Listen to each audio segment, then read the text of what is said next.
అమరావతిని పునర్నిర్మించేందుకు గ్లోబల్ లెవెల్లో చంద్రబాబు గారు కీలకమైనటువంటి ఒప్పందాలు కుదుర్చుకుంటున్నారు అనేటువంటి వార్త సోషల్ మీడియాలో చక్కర్లు కొడుతున్న నేపథ్యంలో ఆ ఒప్పందాలు ఏంటి అనేది మనం విశ్లేషణ చేసుకునేటువంటి ప్రయత్నం చేద్దాం. ప్రస్తుతం మనతో పాటున్నారు ప్రముఖ రాజకీయ విశ్లేషకులు, ప్రముఖ సీనియర్ జర్నలిస్ట్ సిఎస్ రావు గారు. సార్తో మాట్లాడదాం. సార్ నమస్తే. సార్ నమస్తే. అమరావతిని పునర్నిర్మించేందుకు గ్లోబల్ లెవెల్లో చంద్రబాబు గారు కీలకమైనటువంటి ఒప్పందాలు కుదుర్చుకుంటున్నారు అనేటువంటి వార్త సోషల్ మీడియాలో చక్కర్లు కొడుతోంది. ఇంతకీ ఆ కీలకమైనటువంటి ఒప్పందాలు ఏంటి? ఏ కంపెనీలతో కీలకమైనటువంటి ఒప్పందాలు కుదుర్చుకుంటున్నారు చంద్రబాబు గారు అంటే ఏం చెప్తారు? అమరావతి ప్రమోషన్ కోసం ఆంధ్రప్రదేశ్ ప్రభుత్వం కుదుర్చుకుంటున్నటువంటి ఒప్పందాలను కనుక మనం గమనిస్తే ఏ స్థాయిలో ప్రమోషన్ జరుగుతుంది వరల్డ్ వైడ్ అనేది మనం ఎక్స్పెక్ట్ చేయొచ్చు, అంచనా వేయచ్చు. తాజాగా తీసుకున్నటువంటి నిర్ణయం ఏంటంటే అమరావతి నిర్మాణానికి సంబంధించినటువంటి పనులు జనవరి నుంచి ప్రారంభం కాబోతున్నాయి. అంటే ఇంకొక వారం రోజుల్లో ప్రారంభం కాబోతున్నాయి. ఈ పనులను సమన్వయం చేసుకునేందుకు ప్రోగ్రామ్ మేనేజర్స్ అనేటువంటి ప్రోగ్రామ్ మేనేజ్మెంట్ కమిటీ అనేదాన్ని ఒకదాన్ని ఏర్పాటు చేస్తున్నారు.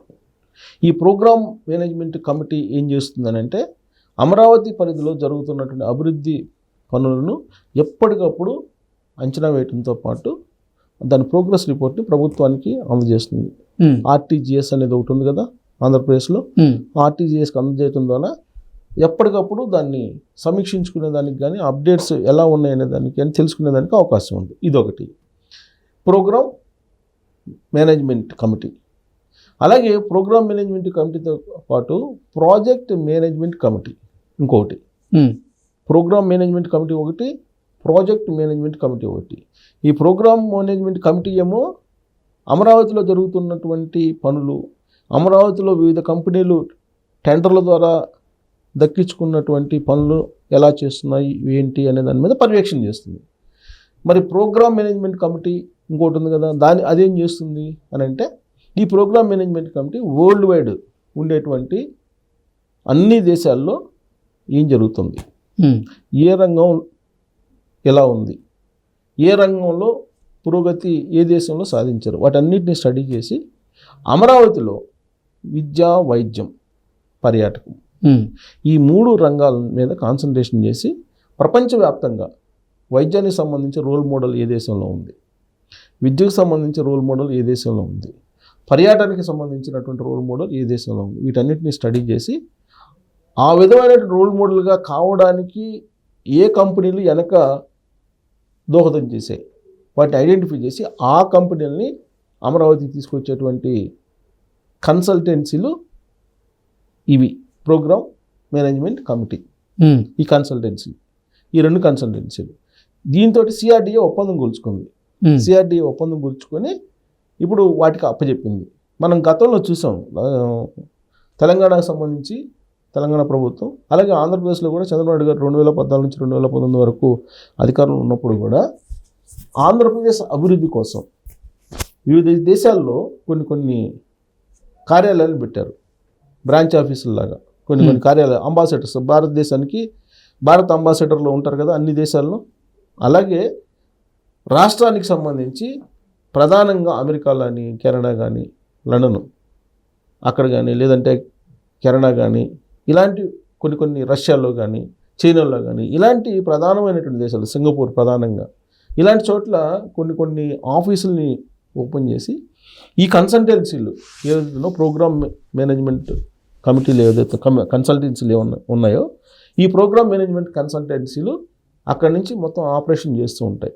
ఆపరేషన్ చేసి అక్కడ ఆయా దేశాల్లో ఉండేటువంటి కంపెనీలని సెట్ చేస్తూ ఉంటాయి.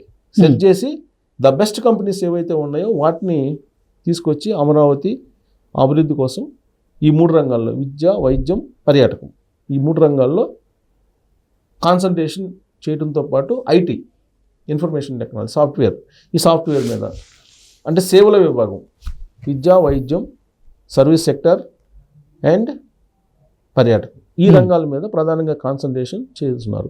ఇప్పటికే deep tech, artificial intelligence, data science, cyber security వీటి మీద కాన్సన్ట్రేషన్ చేయించేలాగా స్కిల్స్ డెవలప్ చేస్తున్నారు. Plus drone technology. ఇవాళ రష్యా ఉక్రెయిన్ యుద్ధంలో డ్రోన్స్ అనేది కీలకమైన పాత్ర పోషిస్తున్నాయి. ఆ డ్రోన్స్ దాడికి రష్యా లాంటి దేశం కూడా విలువలాడిపోతుంది ఉక్రెయిన్ ప్రయోగించిన డ్రోన్స్ దాడికి. అంటే యుద్ధానికి సంబంధించి. కానీ ఇక్కడ ఈ టెక్నాలజీని వ్యవసాయానికి, విద్యకి, వైద్యానికి వీటికి కూడా ఉపయోగించుకోవచ్చు. ఇది డ్రోన్స్ ద్వారా. ఇప్పుడు మనకి ఈ మధ్యకాలంలో చంద్రబాబు గారు ఏం చెప్పారు, డ్రోన్స్ ద్వారా మీకు పేషెంట్స్ని మారుమూల ఉండేటువంటి అడవుల్లో ఉండేటువంటి వాళ్ళని కూడా ఈ డ్రోన్స్ ద్వారా రావచ్చు, హాస్పిటల్కి తీసుకొచ్చేటువంటి వెసులుబాటు ఇలాంటివన్నీ కూడా పరిశీలిస్తున్నారు, అధ్యయనం చేస్తున్నారు. అందుకే ఈ మధ్యకాలంలో ఆంధ్రప్రదేశ్ ప్రభుత్వం డ్రోన్స్కి సంబంధించినటువంటి ఒక షో పెట్టారు, పెద్ద షో. అదంతా ప్రపంచవ్యాప్తంగా డ్రోన్స్ షో పెట్టారు. ఆ డ్రోన్స్ షోలో రకరకాల డ్రోన్స్ని ప్రయోగించారు. వాటిల్లో ఒకటి మెడికల్కి సంబంధించినటువంటి, అంటే మెడికల్ ఇప్పుడు ఎమర్జెన్సీ వచ్చింది, ఇప్పుడు అంబులెన్స్ లాగా హెలికాప్టర్ అంబులెన్స్ మనం చూసాం ఈ మధ్యకాలంలో, పరిచయం అందరికి కూడా హెలికాప్టర్ అంబులెన్స్ అని. గ్రీన్ ఛానల్ అని చెప్పేసి ఒకటి ఈ మధ్యకాలంలో వైద్యులు ట్రాన్స్ప్లాంటేషన్కి, హార్ట్ ట్రాన్స్ప్లాంటేషన్ కానీ, లివర్ ట్రాన్స్ప్లాంటేషన్ కానీ అత్యవసర పరిస్థితుల్లో గ్రీన్ ఛానల్ అనే దాన్ని ఉపయోగిస్తూ ఉంటారు. హెలికాప్టర్ ద్వారా కూడా హెలికాప్టర్ అంబులెన్స్ ఒకటి మనకు అందరికీ తెలుసు. అలాగే డ్రోన్ ద్వారా డ్రోన్ అంబులెన్స్, ఎమర్జెన్సీ పరిస్థితుల్లో డ్రోన్స్ని ఉపయోగించి. ఎగ్జాంపుల్ మనకు బుడమేరు సంఘటన జరిగింది, బుడమేరు వరద వచ్చినప్పుడు ఈ డ్రోన్సే కదా కాపాడింది. దాని మీద కేంద్ర ప్రభుత్వం కూడా అప్రిషియేట్ చేసింది. సో కాబట్టి డీప్ టెక్నాలజీ, ఈ drones, artificial intelligence, data science, cyber security వీటన్నిటికీ హబ్ కావాలి, సర్వీస్ సెక్టర్ హబ్ కావాలి ఆంధ్రప్రదేశ్ అనేటువంటి కాన్సెప్ట్. దాంట్లో భాగంగా ప్రోగ్రామ్ మేనేజ్మెంట్ కన్సల్టెన్సీస్కి ఆహ్వానం పంపించింది, గ్లోబల్ టెండర్లు వేసింది ఆంధ్రప్రదేశ్ ప్రభుత్వం. ఈ గ్లోబల్ టెండర్లో పార్టిసిపేట్ చేసేటువంటి మేనేజ్మెంట్ ప్రాజెక్ట్ మేనేజ్మెంట్ కన్సల్టెన్సీలు ద బెస్ట్ వన్ అని సెలెక్ట్ చేసుకుని సిఆర్డీఏ ఒప్పందం కుదుర్చుకుంటుంది.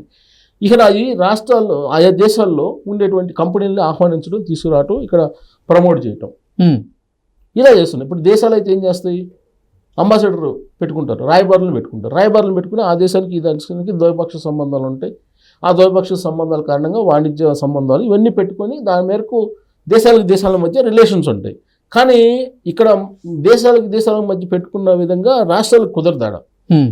అందుకే వీళ్ళు ప్రోగ్రామ్ మేనేజ్మెంట్ కన్సల్టెన్సీలు పెట్టుకొని వాళ్ళకు ఆఫీసులు అక్కడ ఏర్పాటు చేసుకొని ఇక్కడ ప్రమోట్ చేస్తున్నారు. ఇంకోవైపు అమరావతికి సంబంధించి ఇంటర్నల్గా ప్రోగ్రామ్ మేనేజ్మెంట్ కన్సల్టెన్సీలు పెట్టుకున్నారు.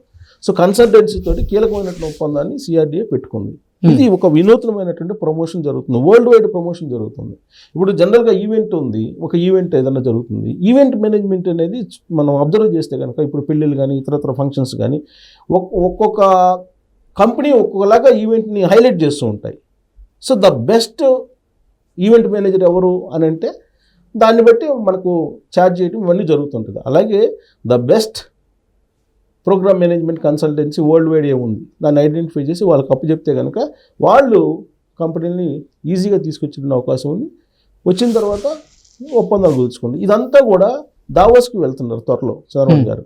ఈ లోపుగానే ఎన్ని మొత్తం కన్సల్టేట్ చేసి ఆ దావోస్లో ఒక పెద్ద ఎత్తున ఒప్పందాలు కుదుర్చుకోవాలనేటువంటి ఒక ప్రయత్నం చేస్తున్నారు.